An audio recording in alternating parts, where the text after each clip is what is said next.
Greetings everyone, welcome to Chess Advanced. This game was played in 1981 with the white pieces. We have our favorite magician, we have the magician from Riga, the guy who introduced us to romantic chess, and yeah, this is going to be one hell of a game, possibly even the one of the best games of Mikhail Tal ever.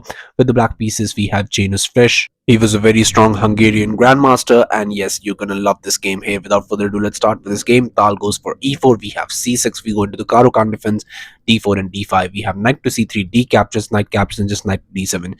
Just going for the Karpov variation of the Karo-Khan, we have knight to f3, knight g to f6, and just knight to g3.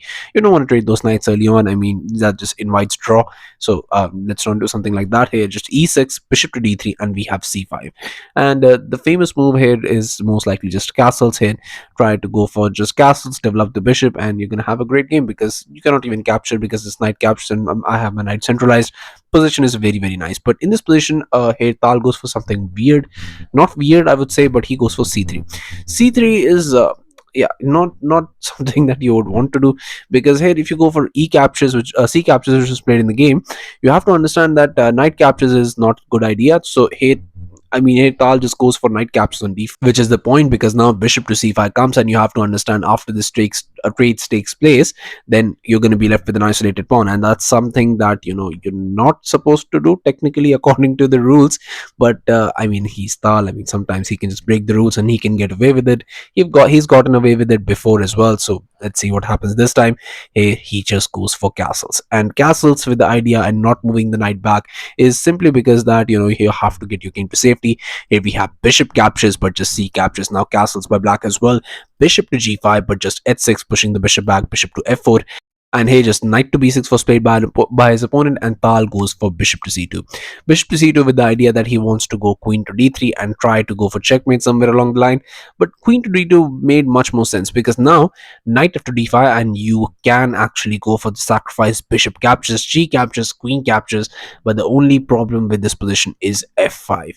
And now if you even try to go for with the knight goes there, then you have to understand there is no checkmate, because the rook and the queen setup can set up a very nice defense. And yeah, you're not checkmating, but most likely you're gonna have to settle for a perpetual check, and most likely it will be a draw. Tal, but he's not here for draws. That's why he goes for bishop to c2, but just knight b to d5, and here just bishop to e5. Now just preparing to maybe somewhere along the line eliminate the defense of that h7 square, and just go for it. Here queen to b6, but now just comes queen to d3. So Tal is definitely ready to take charge, and when you look at this position, it feels like it's a blunder, because now knight to b4 is a very nice idea and it is played in the game. So it is a blunder, or is it the best move? Well, you're gonna have to tell me. Here knight to b4 was played, but now queen to d2, and we have knight captures on c2. Knight captures on c2 was not the best idea in this position, simply because of the fact that now there's a swish and sook in the position, which is this bishop captures on f6. And bishop captures on f6 is such an amazing Tal move. Basically, you cannot take, if you go for this, then just queen captures, and there's just checkmating ideas. You cannot escape that. So here after bishop captures on f6, he did the only thing he could. Janus went for this, and knight captures on a1. Now grabbing the piece, grabbing the rook. So Tal has sacrificed so much material, but what is he getting in return?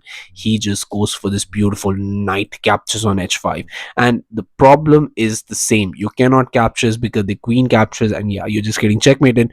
So what can you do in this position? Instead, could you have gone rook captures on a1 here by Tal? Well, not really, because rook captures queen to b5 and everything is defended well. Most likely it would have ended in a draw. So knight to h5 is a brilliant move by Tal. And here in this position we have e5. E5 is a very good move. I mean, very nice defensive resource, because you're just also threatening to pick this up. And maybe, I mean, not with the queen obviously right now, but you have to understand that once you try to go for this, it will be the same idea. So what you have to do is get the bishop into the game, attack the knight, and then pick this up. So that would be very nice. But if you try to go for this g captures, then again queen captures.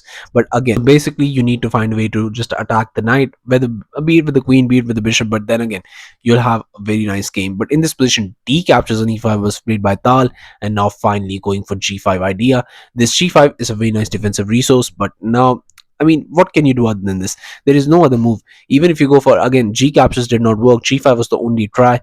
But here Is it a desperate attempt or is it the best move? We'll see. Here, just e6 was played by Tal, and e6 is a beautiful, beautiful move. I mean, when you think about this, I mean, somewhere along the line that, you've just captured the bishop, you've given up two pieces, and now in this position, after your opponent plays the best defensive resource, you just push the pawn right back and say, well, you want to go for it, just go for it. And this looks very, very dangerous. I mean, what do you do here? Queen captures on e6 was played, but now just comes in this position a beautiful move. We have h3. H3 with the idea that you can never come to g4 and have any counterplay towards that knight. I want that knight to remain on h5 to guard that bishop, because he's controlling this diagonal very, very amazingly. And the problem is you cannot even move the bishop back, because if a move like f6 lands, then you know that most likely the game is going to be a draw, and in some lines it could be even be losing for Tal. So you have to be very, very careful here. Just queen to f5 was played, now trying to just still keep the pressure, but queen to f5 is not a good move. And now Tal gets the time to actually just grab back that knight, so he goes for this rook captures on a1.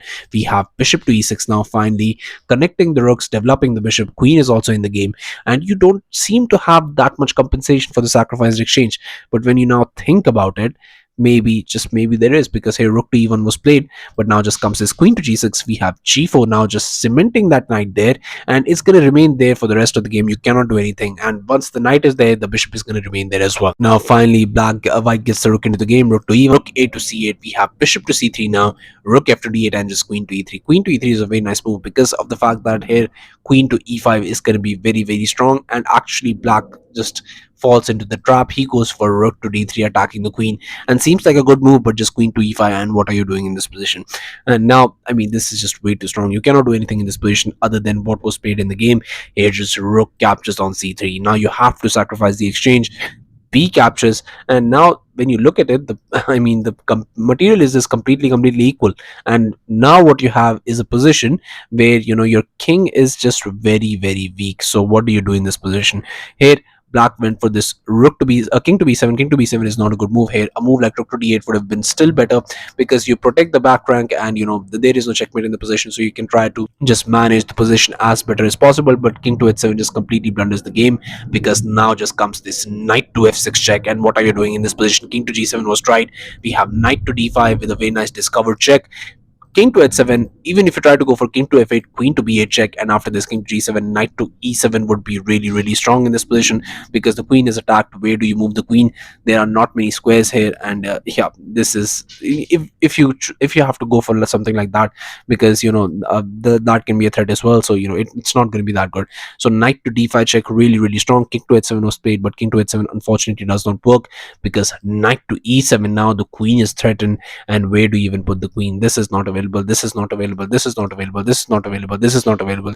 So either you lose the queen or you lose the game.